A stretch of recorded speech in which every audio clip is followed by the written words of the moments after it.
Y'all, what's up? What's up? Your girl G here. Welcome back to my channel. Appreciate you for tuning in. Now today we are going to episode rewind. Let's try that again. Take two. What's up, you guys? Your girl G here. Welcome back to my channel. Appreciate you for tuning in. We are going to talk about Put a Ring on It, okay? Put a Ring on It definitely, so far, it's given, just very even kilter, but, a couple of, like, boom moments, kind of, a couple of bomb moments in there. But overall, this season is, giving, what needs to be gave. But next week, though, next week is where some mess getting ready to start. We're kind of trickling. We're stepping over the line into the mess in tonight's episode. But next week is where some pops off. But nonetheless, y'all, we're gonna get to Put a Ring on It. I got so many things to knock out. I got Put a Ring on It. I got Ready to Love reunion as well, you guys. The Real Housewives Ultimate Girls Trip. I'm still trying to decide if I want to review this latest episode. I just didn't have it in me to sit there and talk about Giselle and Portia and how fucking rude they were when Pepsi was sitting there crying, talking about like, I love you girls, I want to do the, be the best concierge, and these hoes can't do nothing but, what am I apologizing for? Like, I ain't saying sorry for like, and it was like, this man is crying in front of you. Everybody else was like, Pepsi, we have been acting out of line. We're sorry it affected you, because when you affect other people, sometimes you should offer an apology if it affects them in a negative way. But Portia, you wouldn't know nothing about that because you still ain't trying to, acknowledge how you stealing somebody's man affecting people negatively. You still don't even want to cop to that. So I don't even know why I'm expecting you to feel bad for Pepsi and Giselle. You and your three nicks is always gonna feel the way you feel. But I'm still debating. Y'all drop down in the comments if y'all want to see the review for Real Housewives Ultimate Girls Trip. But right now, let's get into Put a Ring on It, okay? So we basically open up the episode with Zay/Loki. Y'all, when I told y'all I heard that name Loki, I really thought of my friend growing up. My friend's uncle, his name was Loki, and literally is Zay. Like, it's him, but he was just a short version with a big old gut because all he did was drink lean at the football games. He was the uncle on the sideline. There you go, nephew. Like, those type of dudes, like, on the sideline. You better put in work, nephew. Like, he's one of those. With the cup, with the stacked 2 foam cups. That was him. Every time, he showed up, some shit was going to pop off. But basically, is her name Jasmine? Jasmine or Loki? I think it's Jasmine. She, was tearing up and crying because for her, she's been holding in, how much she really was hurt by him not really checking his friend about literally saying, I ought to slap you. For a man to even just say that, period, I ought to slap you, like, he probably has put his hands on women before. Like, truth be told, that he felt comfortable, especially doing it in front of his friend.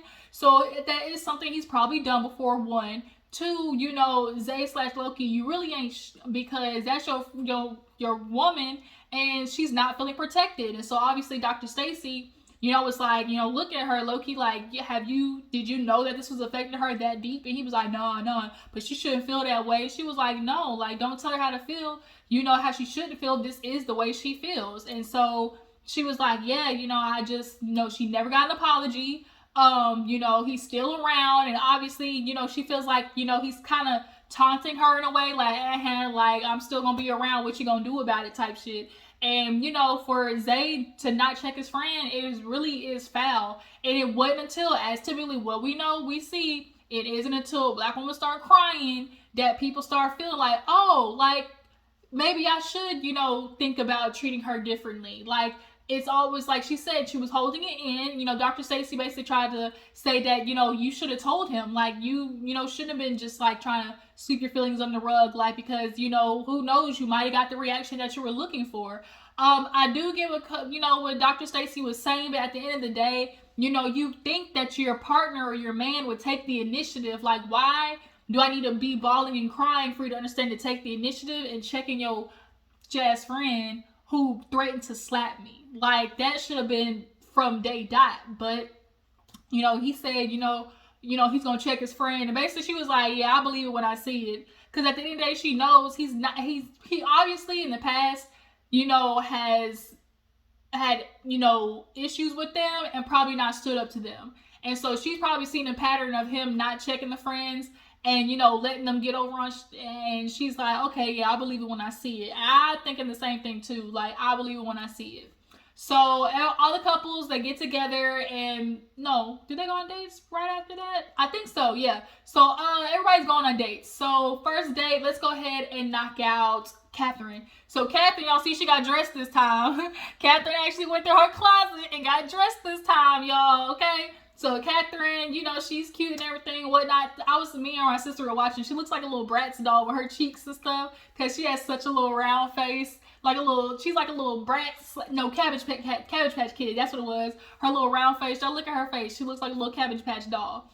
But Marcus came running in. Speaking of Marcus Houston, bruh, you nasty. You a predator. Honestly, I might go live. I hadn't got a chance to talk about that, but Marcus Houston,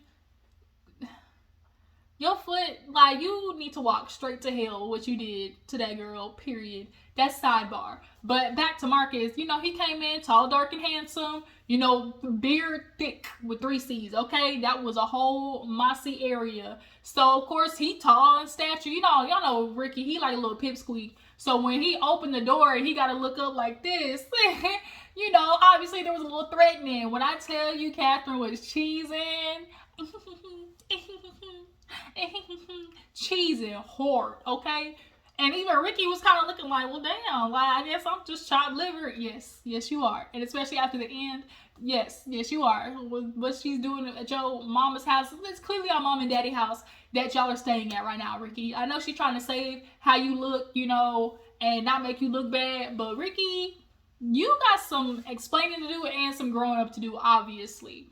But yeah, no, so Marcus comes in and he, of course, you know, daps up Ricky. So, oh my God, like, you're so beautiful. She's like, thank you.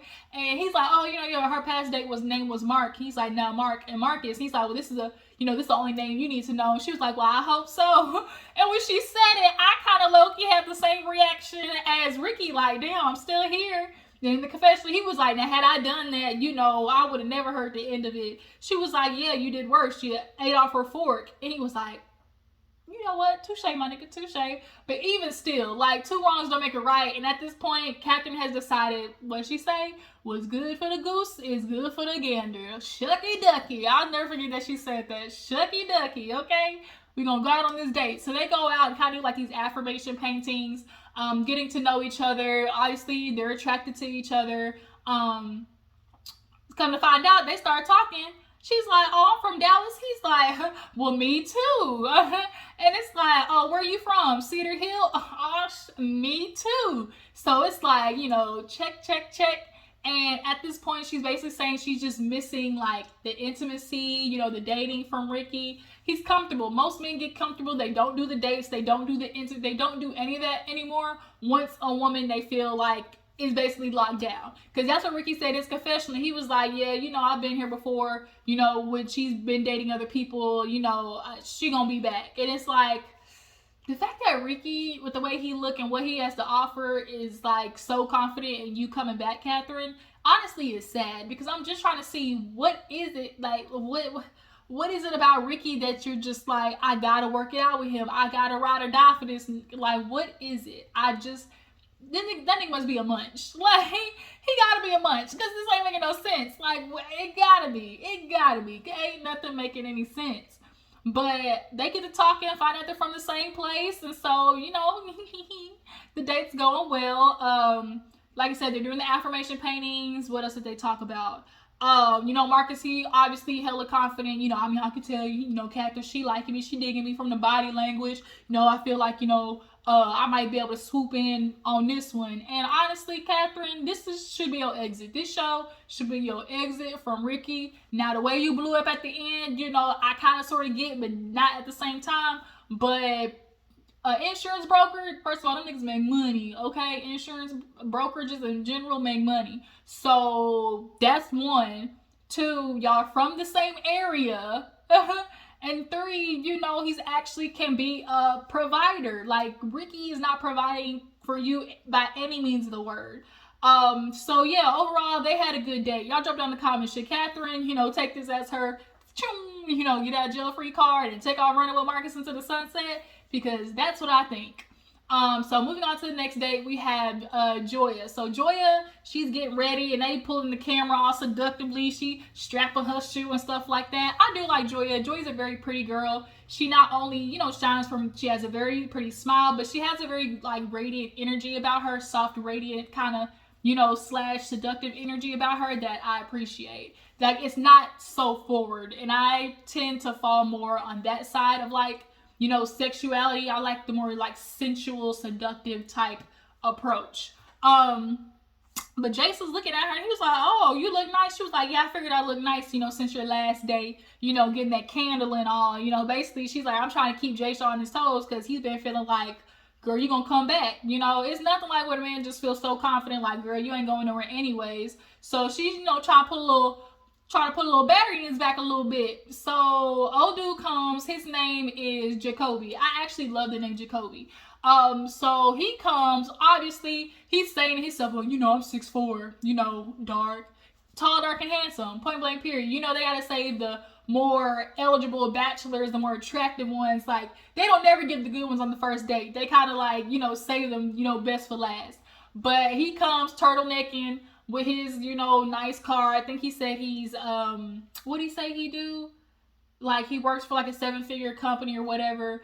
So he got a little money and stuff, but the way that he is, you can tell Jacoby a player. Point blank period. So he come in and, knock on the door and he's like, "What's up, dude?" And he's just said, "Wow." Like, Jason couldn't even have been there. All he said was, "Wow," and looked at the girl. And Joey's like, So he walked in and was like, "You got good taste, my man." And Jason's like, "I know, what you doing here?" "Well, you know what I'm doing here. I'm here to take your woman out."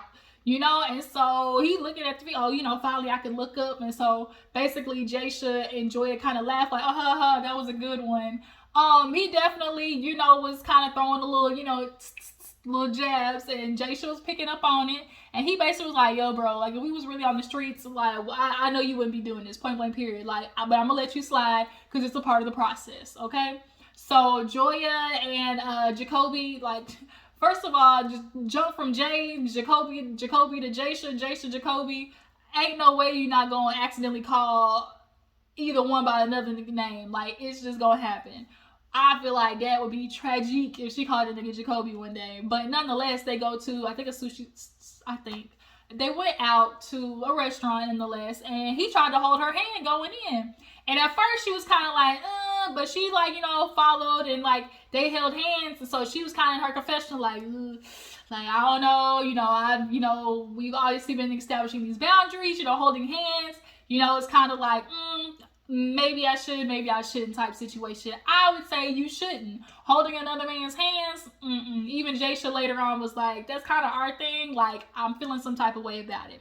But they go in, sit down, and so he basically was like, "What are we doing here? Why? What's going on in the relationship?" And she's basically like, "Look, our timelines, I want kids. He doesn't at the moment. We're just really trying to figure some stuff out."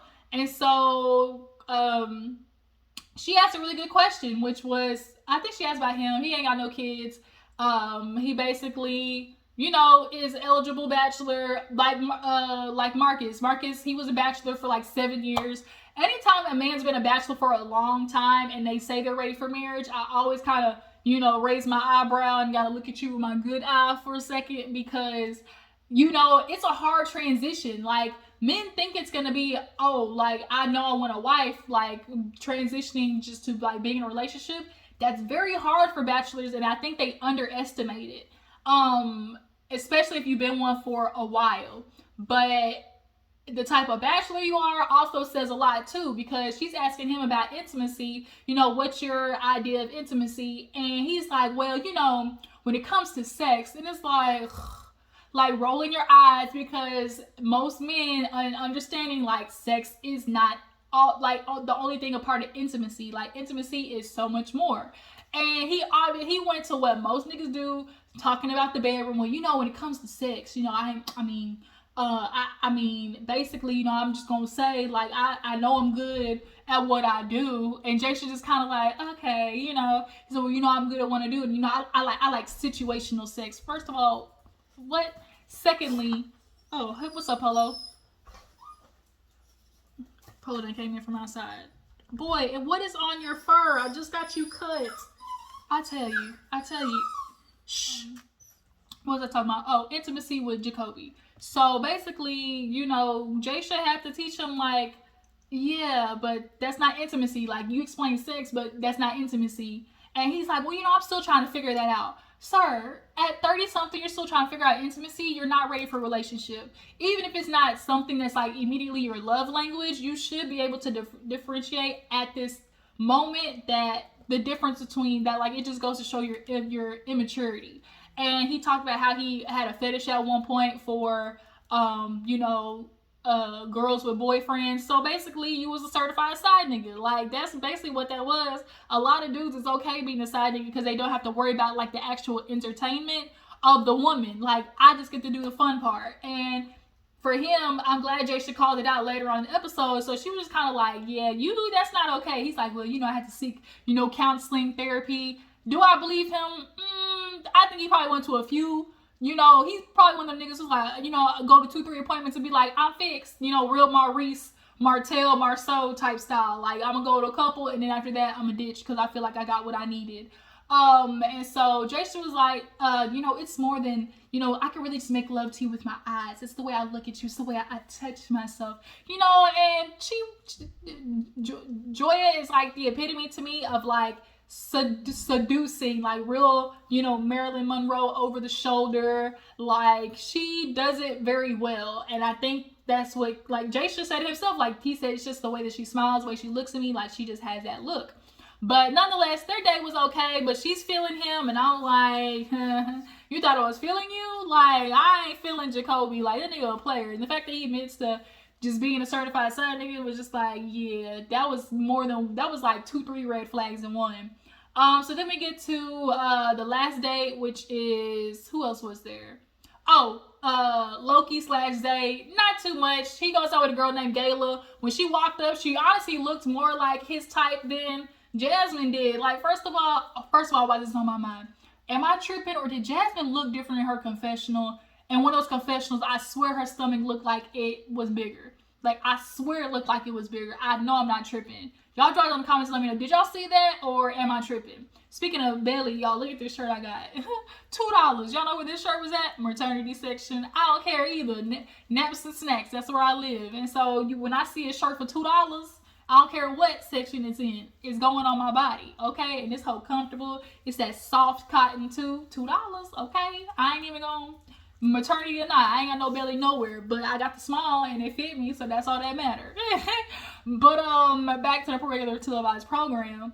Yeah, Jasmine was looking a little belly full in one of those confessionals, I feel like. But nonetheless, you know, Zay thought he was being funny when a girl came and was like, oh, you want to take the bike of the beans? And she was like, nigga, see this stupid shit I be talking about. Like, that set her off. Well, she like, what you thinking? Like, do she even look like she could get on the ride of a bike, dumbass? Like, that's how she was feeling. And so Zay was like, my bad. So they leave, you know, go to the restaurant. And Gayla, her energy was weird. I think she just wasn't attracted to him, and she sat down, and her energy was giving real, yeah.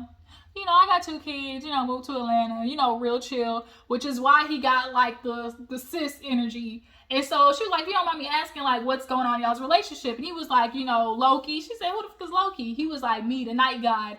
Anytime a man blames his alter ego, he got some work to do. Like, you're too old to be using an alter ego as a cop-out. And so he's like, yeah, Loki, you know, especially when he get to drinking, you know, sometimes he can get a little too flirty with the women. And so Gay was like, oh, so it's you. And he was like, yeah, it's me.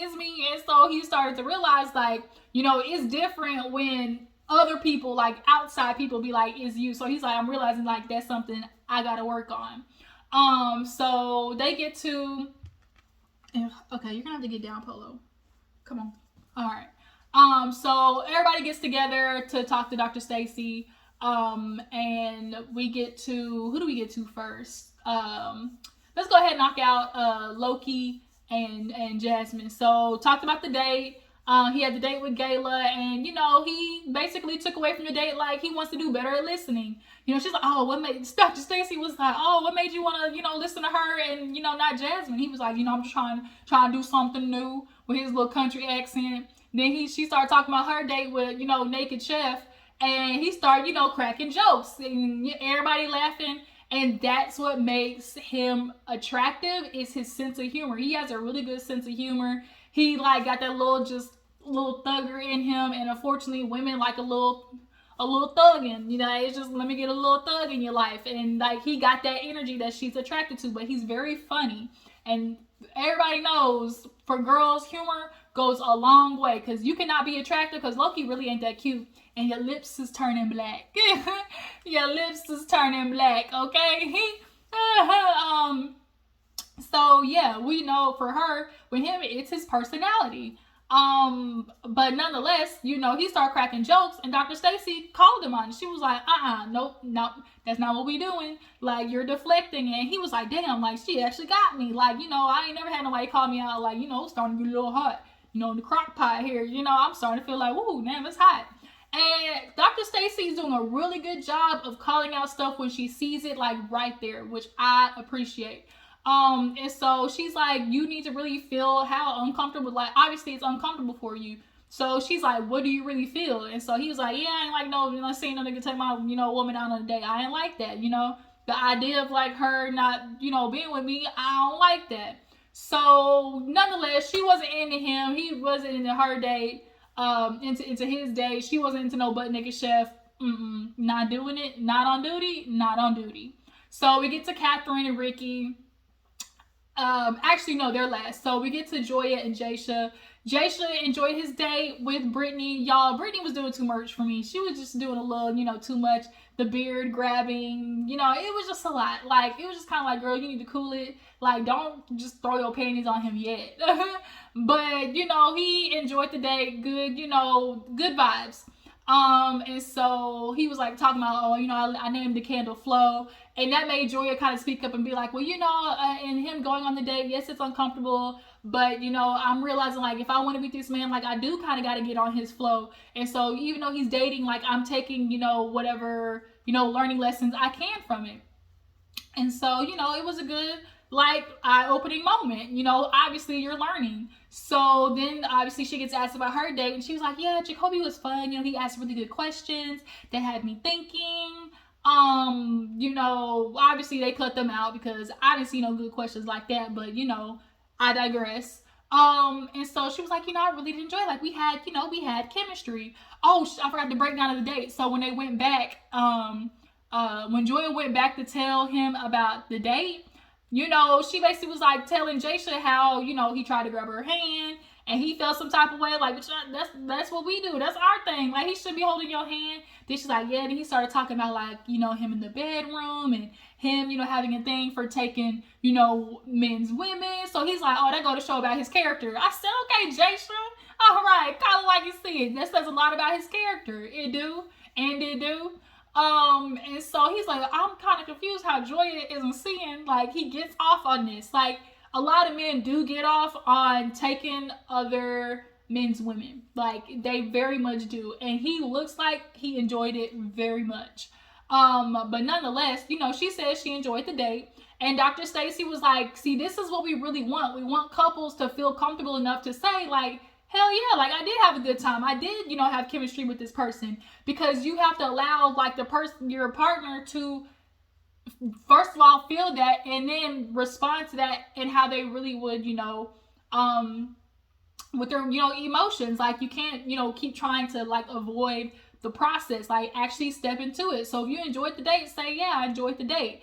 And so they did. And nonetheless, she's like, yo, we had good chemistry and connection. And she's like, Jaysha, how do you feel about that? I said, wait a minute. He hit him with the, well, I was like, okay. When he was like, yeah, people make connections every day. You can have chemistries and connections, but, if you ask me, we got a bond. They just building a rapport. Everybody said, well, excuse the fuck out of me. Well, excuse the fuck out of me. Even Catherine was I was like, okay, right there, on the counter, on the floor, on the chair. Joya, get ready. She went home and This right here's a penny dropper.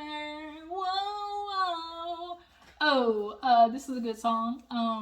But not a good dude. We gonna scratch that out. Yeah, she definitely was like, okay, like she definitely for a quick second, you got a little moist in the undercarriage. But it definitely was Jaysha like putting his foot down and checking shit. So they both agreed to go on another date because they're liking the lessons they're learning from it, quote unquote. So then last but not least, we get into Ricky and Catherine, and basically Ricky enjoyed the date with Sheila, but he took a bite off the fork and was kind of like, you might not want to do that. And so that basically let Catherine has insecurities clearly because she said it. She was like, him doing stuff like that, it kind of touched on my insecurities, and that's something I'm trying to work on, but like that just kind of made me feel some type of way. Like, it's obvious this girl Catherine, like, I really want to know her background a lot more because it's clear she has insecurities. So then she talked about her date with Marcus, and she like, I enjoyed. He came to the door, tall, dark, and handsome. I was feeling it, beard on fleek. And we had a really good time. He's from Dallas, I'm from Dallas. He ain't got no kids. So, check, check, check, check, check. Ding, ding, ding. And so Ricky obviously did not feel comfortable about that. He was, feeling a little bit, challenged. But overall, he was like, it did give me time to miss her. And so Dr. Stacy was like, Catherine was like, well, what can I do for you to like miss me more? And he was like, well, find some hobbies. And so she was like, okay, so first of all, I moved in with you at your mama's house, just gonna at your parents' house, and just throw that in there. And it kind of set her off because she's like, wait a minute, like, I've told you to go out and do things on your own. And I think for Catherine, for her, it was kind of the principle of the matter that really set her off. And also as well the fact that she knows she's doing a lot of shit at the house that really is wifely duties. And girl, you look stupid because first of all, why are you taking care of his sister's kids? You taking his kids to practice more than him. And it's y'all got one car. Obviously, it's got to be your car. So, I think that just really triggered Catherine. Because she was like, wait a minute. Dr. States had to be like, girl, listen to what he's saying. She's like, well, no, because like this is one thing that, pisses me off about Ricky because he don't tell the full story. So she kind of starts getting, a little shaky in the voice. And, this is what I don't like about Ricky. Because, he don't never tell the full story. He don't never tell the full story. And so it set her off. And in the confessional, she was like, this is kind of, not realistic right now. Like, I'm living in the same house as you. I'm taking care of, like, your family, like, all, like, your sister's family, like, all this type of stuff. And then she's, like, asking him, like, well, what you do on what happens on Tuesdays and Thursdays? Who taking the kids to practice? He like, me? She said, oh, for real? Oh, for real? And I think really, Ricky, she really been sparing your ass. I really feel like she has been talking about this that you're really lacking in. Because the fact that, like, she's been responsible for your sister kids and your kids. And she's like, Ricky, you know me and what I was going through before this. Like, I can take care of myself real good. Basically, she's telling him, like, yo, I can really leave to Dallas and only have to take care of myself. But I'm here with your ass right now with your little, tweedledee braids. Like, Ricky looked like a whole used to be crackhead. Like, I hate to say, like, he literally looked like he should have been the Dave Chappelle episode. On the Chappelle show. Just look like you should be like wiping windshields. But she was like, bro, you lying. Like, you lying for real? Like, is this what you doing? So he's like, man, just listen. She's like, no. And so I was starting to see what old dude was talking about. Like, oh, she can fly off the handle. And it's clear that Catherine has the ability to just get beside herself and disrespectful. And she needs to work on that. And she needs to work on being able to clearly communicate her emotions. She explained them, but I think she is not really communicating of how her feelings are connected in relation to what Ricky is bringing up, or like for what she said. Basically, what you said is, I'll never give you no space. I'm always smothering you. I'm in the house with you all the time. And, and I've been doing this instead of, building my clientele. And I said, ding, ding, ding. That's what it is. That's what triggered her. She knows she's been doing everything for Ricky because he was like, oh, I can hear the frustration about my family. She was like, not just your family, like Ricky, your shit too. So I think that's what it is. Like, it triggered her because it's like, I'm in this household trying to get acclimated to y'all's house because I moved out only 6 months, so I really only know y'all.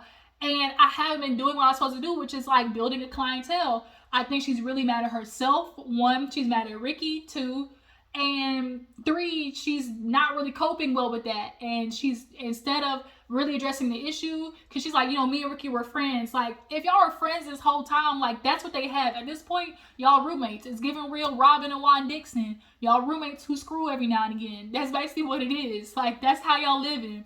Catherine, hit the road. Hit the road, okay? This should be the end of the road, okay? And she got up and was pissed. No, man, because you lying. Y'all don't like that. I think she's really a principled person. But y'all guys drop down in the comment. What do y'all think set Catherine off? I think it did have to do with Ricky basically saying, like, you smother me. Or not smother. He said, you got all that from what I said? She's like, everybody heard it. I said, bitch, no, they didn't. That's what you heard. But, like, Catherine, like, she's one of the people who take one thing and then throw everything else on top of it, because that's really not what he said. But okay, like, Catherine, and she's like, everybody heard it. He was like, the fuck, like, am I missing something? But yeah, no, that was Put a Ring on It, you guys. Y'all drop in the comments how y'all feel about the episode. What do you guys really think set Catherine off? Y'all feel like she'll move on with Marcus? What do you guys think about Loki and Jasmine and Joya and Jaisha? Do y'all feel like Joya's playing with fire with Jacoby? Because I think Jacoby gonna really go after her, because like I said, like he said, he likes stealing. Mr. Steal Your Girl, okay? Certified side nigga, all right? So y'all make sure to follow me on Instagram and Twitter. Y'all stay tuned for the reunion review for Ready to Love, and I'll catch y'all later. Bye.